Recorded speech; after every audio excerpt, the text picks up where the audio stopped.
Bonjour mes chers concitoyens, bonjour camarades. Je voudrais aujourd'hui vous entretenir de la question très importante et très actuelle de ce qu'on appelle le nouveau Conseil national de la résistance et de cette expression « les jours heureux » qui est revenue dans la bouche de notre président de la République qui a vraiment tous les culots lors de ses récentes allocutions. Cet homme qui fait partie de l'oligarchie financière, qui est proche des milieux du MEDEF, lesquels n'ont cessé de taper sur le Conseil national de la résistance, a redécouvert, semble-t-il, ces jours-ci, à cause de l'épidémie du Covid-19 et de sa volonté à lui, Macron, de lancer une espèce d'union nationale derrière sa personne, il a redécouvert donc les jours heureux, l'expression qui désignait le programme du Conseil national de la résistance mis en place le 14 mars 1944. Le problème, c'est qu'aujourd'hui, cette expression, qui est très actuelle, et au passage, je dis que les amis, les camarades qui quelquefois me disent « Oh, ce sont des choses anciennes, des choses qui ne parlent plus », sont à côté de la plaque. Toute la classe politique française aujourd'hui, et le PRCF a été le premier à le faire dès 2004, parle des jours heureux, parle d'un nouveau Conseil national de la résistance. Mais, encore faut-il en parler d'une manière authentique, d'une manière juste, d'une manière qui ne bafoue pas ce qu'a été réellement le Conseil national de la résistance. Or, M. Macron prend cette notion de Conseil national de la résistance et de jours heureux complètement à contresens, et il le sait. Pour lui, au fond, le CNR, c'est l'union de toutes les forces de la République, quelle qu'elle soit, derrière lui. Et derrière lui, pourquoi faire? Eh bien, on ne le sait que trop, car dès que la crise épidémique sera passée, eh bien, nous aurons droit à double ration, triple ration, quadruple ration de contre-réformes, d'attaques contre les retraites, contre les droits sociaux, et c'est déjà bien parti avec les attaques contre les congés payés, avec les attaques contre la durée légale du travail, avec l'appel à une souveraineté européenne mettant à mal ce qui reste de notre souveraineté française. Et puis les jours heureux, effectivement, eh bien cela promettait en 1944-45, effectivement des jours meilleurs, notamment pour la classe ouvrière seule restée fidèle en sa masse à la France profanée, selon l'expression de l'écrivain gaulliste François Mauriac. Cela promettait une sécurité sociale, cela promettait des retraites par répartition, cela promettait toutes sortes d'avancées sociales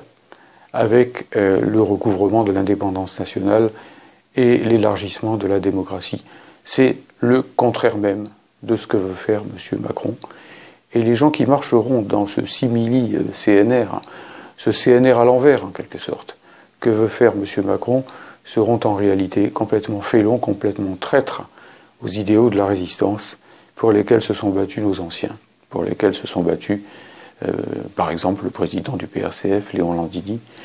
le vice-président Pierre Pranchère, ou bien mon propre père, qui était lui-même résistant. Alors ça, c'est une contrefaçon, et il ne faut donc pas s'y laisser prendre. Il y a deux autres contrefaçons aujourd'hui qui sont en train d'essayer de voir le jour, tant ce slogan du nouveau Conseil national de la résistance devient populaire, tant cette expression « les jours heureux » pour qualifier le jour d'après le confinement, reviennent dans les discussions. Alors c'est d'une part la contrefaçon que j'appellerais des souverainistes de droite. Certains souverainistes, effectivement, ou prétendus tels, qui d'ailleurs ne veulent pas sortir de l'Union européenne et qui par conséquent n'ont aucunement en tête une véritable souveraineté de la France,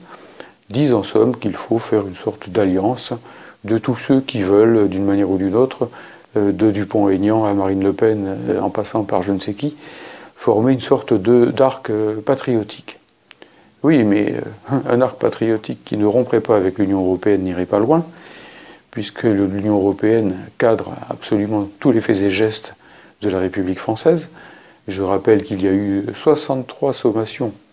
de l'Union européenne pour que la France et les autres pays européens diminuent leurs dépenses de santé depuis 2010. Et par ailleurs,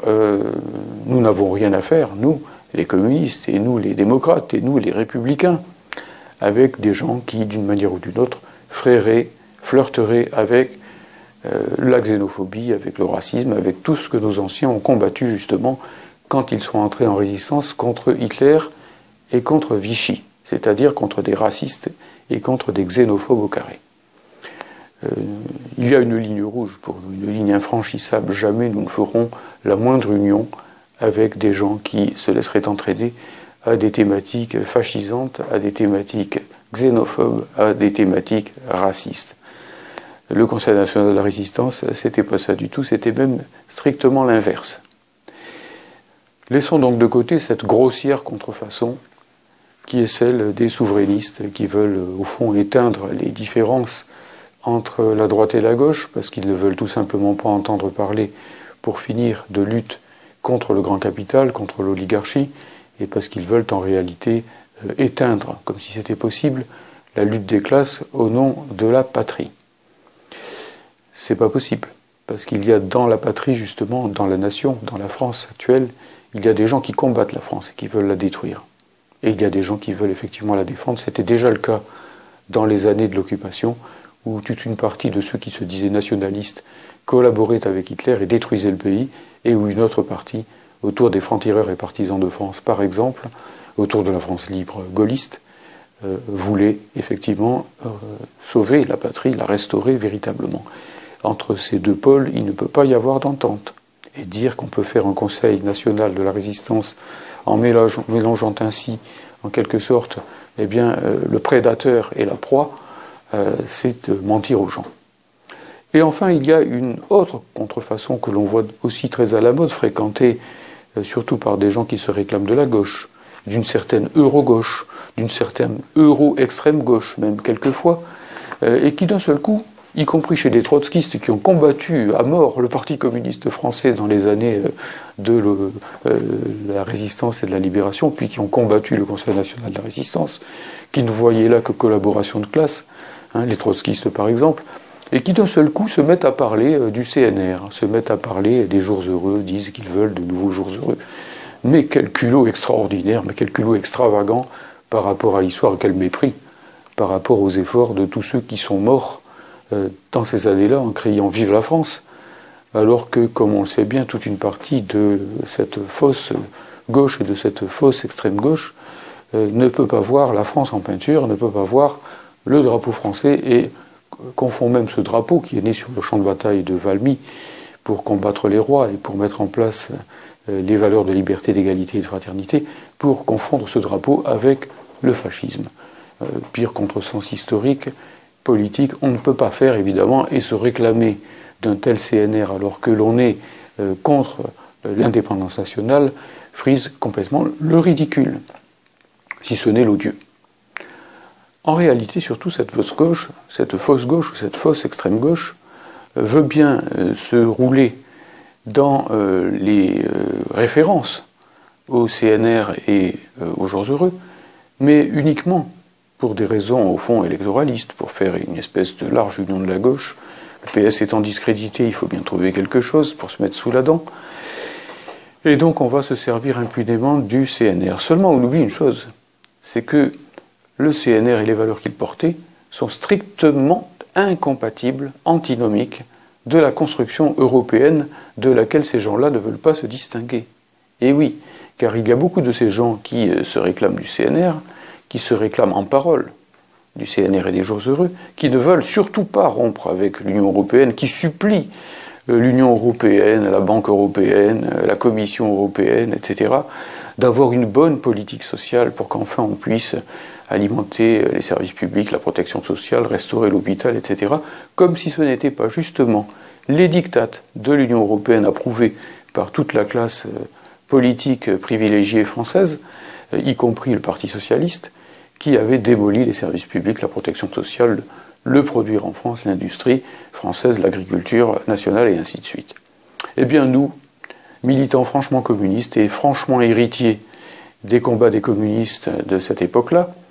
du combat du Parti communiste français pour l'indépendance et la liberté de la France, nous disons à ces messieurs, vous êtes des escrocs, vous êtes des menteurs, vous êtes des euro-menteurs et des euro-bonimenteurs. La réalité, c'est que, effectivement, eh bien, vous ne voulez pas un nouveau Conseil national de la résistance qui mène à quelque chose de bon, c'est-à-dire à l'indépendance nationale, au progrès social, à la reconstruction du produire en France et à une politique effectivement d'émancipation pour notre peuple de paix à l'échelle universelle, parce que vous ne voulez pas sortir de ce carcan mortifère, fascisant à bien des égards, totalitaire, qu'est l'Union européenne supranationale du grand capital. Cette Union européenne du grand capital, je résume ce qu'elle est, elle le dit elle-même, la définition, elle la donne dans le traité de Maastricht, c'est, notez bien, une économie de marché ouverte sur le monde où la concurrence est libre et non faussée. Eh bien, si on respecte ce principe-là, qui est le centre même, le point de gravité, le centre de gravité de la construction européenne actuelle, qui fait l'accord des socialistes et de tous ceux qui ont voté pour Maastricht, de la droite et une bonne partie aussi des écologistes actuels, de EELV, eh bien, on s'aperçoit qu'effectivement, elle est tout simplement antinomique de l'indépendance nationale, une économie de marché ouverte sur le monde. Ça veut dire le libre-échange absolu, et donc l'incapacité pour la France de reconstituer une politique industrielle permettant de relancer la production chez nous et d'être au moins capable de fabriquer des masques nom de nom ou de fabriquer des respirateurs. Où la concurrence est libre et non faussée, ça veut dire qu'il ne faut plus de nationalisation, il faut des privatisations, il faut démolir tout ce qu'ont fait les communistes quand ils étaient ministres en 1945, nationaliser EDF, nationaliser Renault, nationaliser l'aviation, la SNECMA et les charbonnages par exemple, et dans la foulée donc mettre en place avec Maurice Thorez le statut de la fonction publique ou le statut des mineurs ou la sécurité sociale avec notre camarade Ambroise Croizat, avec notre camarade Marcel Paul. Alors nous ne sommes pas des menteurs. Les communistes, les véritables communistes, comme à l'époque de Duclos, de Thorez, de Croizat, etc., eh bien ils font ce qu'ils disent et ils disent ce qu'ils font. C'est ce qui les caractérise. Ils associent le drapeau rouge au drapeau tricolore, le drapeau de la classe ouvrière au drapeau de la Révolution française, et ils les associent pour faire une politique d'indépendance nationale, de progrès social, de reconstruction de l'industrie et de l'agriculture nationale, d'élargissement sans précédent de la démocratie et de la démocratie populaire, de paix, et pour notre époque évidemment d'égalité entre les sexes et de transition écologique, faut-il le dire, puisque bien sûr un nouveau CNR, ça ne veut pas dire répéter à l'identique ce qui a été fait en 1945, mais mettre en place dans les conditions de notre époque les grands principes qui ont prévalu en 1945. Et pour cela, effectivement, eh bien, il faut, par la gauche, par la voie de l'antifascisme, par la voie d'un affrontement avec les puissances d'argent, avec l'oligarchie capitaliste, par la voie d'une politique anti-impérialiste qui nous séparerait de l'OTAN et qui nous permettrait d'avoir des relations amicales avec tous les pays du monde, y compris la Chine, y compris la Russie, en rejetant toute nouvelle guerre froide, eh bien, justement, donc, de reconstruire véritablement une France libre et heureuse, une France indépendante, qui serait l'ami de tous les peuples du monde, qui coopérerait d'État à État sur une base d'égalité, de fraternité, de solidarité avec l'ensemble des pays, l'ensemble des continents du monde. Je résume donc un petit peu les choses. Oui, il nous faut un nouveau CNR. Oui, il nous faut de nouveaux jours heureux. Mais pour cela, prière d'éviter les contrefaçons. La contrefaçon Macron, la contre-Macron, si l'on peut dire, des jours heureux, c'est-à-dire un programme thatchérien et néolibéral complètement arrimé à l'OTAN et à l'Union européenne,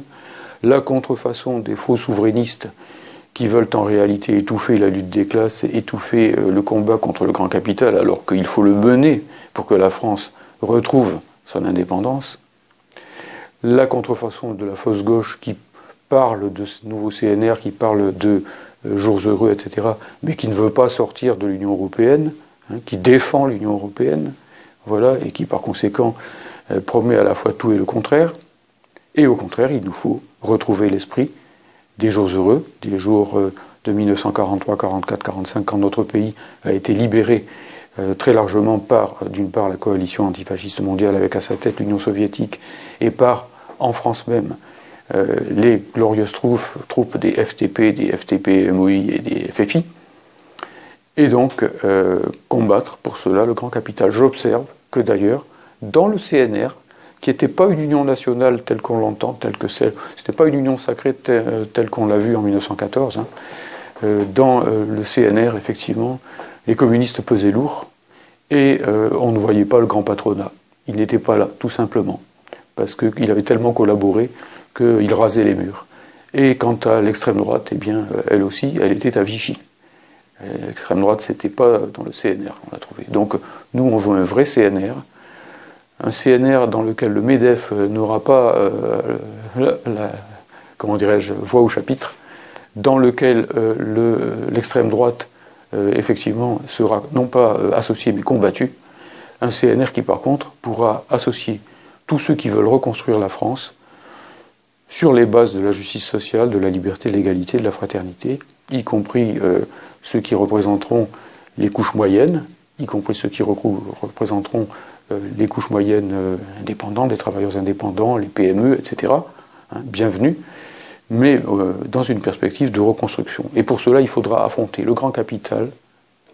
supranational, c'est-à-dire l'Union européenne et l'OTAN, et le grand capital hexagonal, celui de chez nous qui est en train de démolir le pays pour maximiser ses profits à l'échelle internationale. Bref, le nouveau CNR, ça ne doit pas tourner le dos à la lutte des classes, un peu, comment dirais-je, de préoccupation, un peu d'amour pour le CNR et le nouveau CNR éloigne de la lutte de classe et du combat contre l'oligarchie capitaliste, mais un véritable intérêt pour le CNR, pour un véritable CNR de notre temps, rapproche du combat contre le grand capital et rapproche de la lutte pour sortir de l'Union européenne, cette dictature supranationale du grand capital, de l'euro, cette austérité continentale faite monnaie, de l'OTAN, cette machine à mondialiser les guerres de Donald Trump. Je vous remercie de votre attention. Ensemble, construisons de nouveaux jours heureux. Et pour cela, cultivons non pas l'esprit de soumission et de confusion, mais c'est bien le moins l'esprit de résistance.